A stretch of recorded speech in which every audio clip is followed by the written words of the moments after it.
Quando a gente assiste histórias como Todo Mundo Odeia o Chris, como o Clube dos Cinco, como The Big Bang Theory, a gente se depara com aquela figura clássica do nerd, que é aquela figura introvertida, que é aquela figura que sofre bullying, que é aquela figura que ficou muito tempo sendo oprimida pelo bullying durante a escola, etc, etc. E com o passar do tempo, né, o nerd foi passando a ter cada vez mais voz, foi passando a ser cada vez mais cult. O que ele adorava acabou tornando o espaço de toda a cultura pop. Antes ele gostava de uma coisa e aquela coisa ficava só dentro daquele livro, dentro daquele quadrinho, dentro daquela televisão, e agora aquilo tomou forma e tá em todo santo lugar.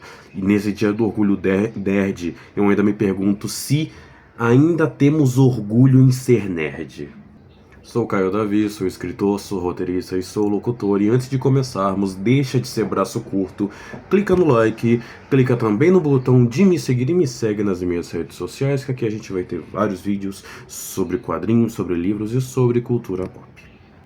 O Dia da Toalha é uma festividade que se iniciou ali em meados de 2001 como uma homenagem ao escritor Douglas Adams, misturando também com uma homenagem à data de lançamento de Star Wars Uma Nova Esperança. E Star Wars era e ainda é, talvez, um ícone para o cinema, pelo menos já foi um ícone no cinema, agora a gente vai saber com Mandaloriano e Grogu se as coisas vão continuar, mas o que firmou o poder do nerd, assim, o que fez o nerd ganhar poder dentro da cultura pop e até dentro da moda, foi justamente a Marvel, foi justamente a saga da Marvel que a gente viu o soco que faltava pro nerd ganhar poder. Em 2008 foi iniciado ali a saga do Homem de Ferro, que esse amor firmou em 2012 com o lançamento de Vingadores, e até ali quem não gostava passou a gostar, quem era de fora da caixa começou a entrar dentro da caixa, os quadrinhos foram começando a ter novos arcos que puxaram pessoas lá pra dentro, e isso era ótimo. E agora, se a gente via no passado de Hollywood cenas como musical e até o western sendo uma fase grande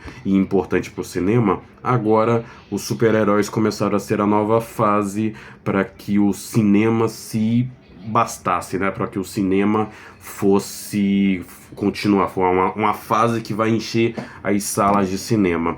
Já foi o western, já foi musical, agora são super-heróis, agora a gente está vendo o início de uma nova fase, que são os jogos de videogame. Street Fighter e Mortal Kombat já tem suas adaptações nesse ano de 2026, e a gente já está vendo até outros jogos mais indies tendo o destaque deles também nas séries de TV e nos cinemas. Lembro quando as camisetas de super-heróis começaram a ter seu ápice por conta disso, todo mundo vestido do Capitão América no peito, o Homem de Ferro, o escudo do Capitão América, o símbolo do Batman, inclusive, né? E daí eu dei um oi pro gato. O gato tá pedindo like. Você vai negar o pedido de like desse gato?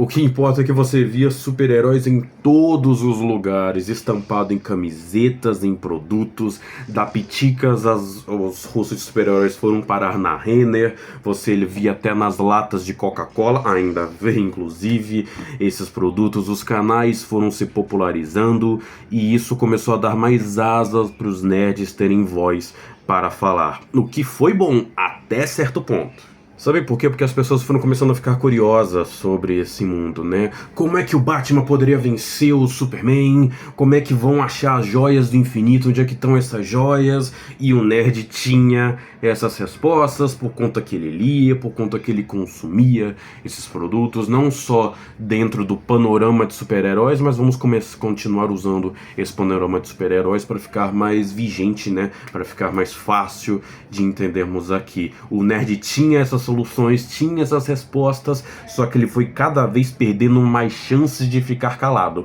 E o nerd muitas vezes deveria ter ficado calado. Anos à frente, a gente já vê o oprimido se tornando opressor, usando palavras como lacração e woke para definir produções e personagens que ele naturalmente não gostou. E aí ele começou a confundir opinião com uma ofensa gratuita e sem sentido, confundindo crítica com apenas uma ofensa que vai pro ar, vai atingir alguém a troco de nada. Veja que existe uma diferença muito grande entre opinião e crítica para uma ofensa gratuita ou uma crítica que vai muito sem sentido. Foi aí que os nerds começaram a gritar. Os nerds começaram a gritar: quero mais músculos no coisa, essa Supergirl tá muito feia, o Miles Morales é o woke, colocaram política e história nos meus gibizinhos, nananana. Mas cara, o que você tava lendo no final das contas? Isso só faz eu perceber que esses nerds estavam lendo os gibizinhos e não tava lendo. Ou melhor, tava vendo os desenhos, mas não tava lendo o que tava dentro dos balõezinhos. Que eles se esqueceram que dentro desses balõezinhos tem letrinhas, que formam palavras, que formam mensagens. E essas mensagens tinham história ali dentro. Só que acho que o nerd se esqueceu desse detalhe. E dentro desses balõezinhos a gente vai contar a história sobre como, por exemplo, os X-Men sempre foram uma história inclusiva, contada pelo ponto de vista de pessoas que eram negligenciadas e perseguidas por nascerem de uma forma que a sociedade não gostava ou não entendia. Que o Homem-Aranha do Miles Morales tinha histórias ainda mais profundas do que o Homem-Aranha do Peter Parker, por trazerem histórias de criminalidade e racismo pelo ponto de vista de uma pessoa que realmente passou por tudo aquilo. Falando que personagens femininas fortes no protagonismo só representavam apenas discursos de feminismo desenfreado ou pauta identitária, mas se esqueceram que personagens como Sarah Connor, Lara Croft, até Princesa Leia ou a Xena Princesa Guerreira já estavam no cinema e na TV há muito tempo. E se essas personagens fossem colocadas hoje, fossem lançadas hoje, chamariam elas de feministas, chamariam elas de pauta identitária e seriam consideradas apenas pura e média lacração. Eu fico imaginando se Super Choque fosse lançado hoje, né, o desenho do Super Choque fosse lançado hoje, facilmente chamariam ele de woke. Ai meu Deus, por que ele é isso? Por que ele é aquilo? Nananana.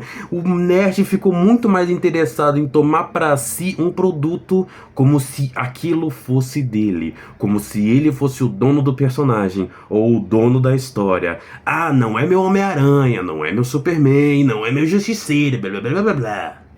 E se a produção, o filme, a série, o quadrinho se afasta 1 milímetro do que aquele nerd já conhecia, ponto. É lacração, é woke, ele nunca mais vai assistir aquilo, ele já tem uma opinião formada sobre aquele produto antes de assistir o filme, antes de ler o livro, antes de ler o quadrinho. Ele só vê uma foto de divulgação do personagem nas gravações, ele só vê um frame de quadrinho que foi lançado para divulgar o quadrinho e pronto, não gosto, vai contra o que eu acredito. E ele já tem uma opinião totalmente formada sobre uma coisa que ele não viu. Basicamente como funciona a internet hoje em dia, sem surpresa. E isso evoluiu para discussões que vão para pauta identitária, que vão para política, coisas que já estavam nos quadrinhos e nas séries e nos filmes desde sempre, só que antes o povo estava muito mais interessado em consumir aquilo antes de criticar, e hoje é mais o contrário, estão bem mais interessados em criticar e ofender antes de consumir aquilo, para começo de conversa, e confundem até opinião em uma crítica com ofensa gratuita e choro livre, que é o que esses nerds estão fazendo no final das contas. Hoje, quando me perguntam, né, quando falam que a pessoa é nerd, eu já me pergunto, tá, quantas minorias essa pessoa deve odiar? Fico me perguntando isso quando a pessoa fala que é nerd. E depois disso tudo eu ainda me pergunto, ainda existe orgulho em ser nerd? E sinceramente, se me perguntarem se eu sou nerd, eu vou falar, não tenho nada contra nerds. Tenho até amigos que são.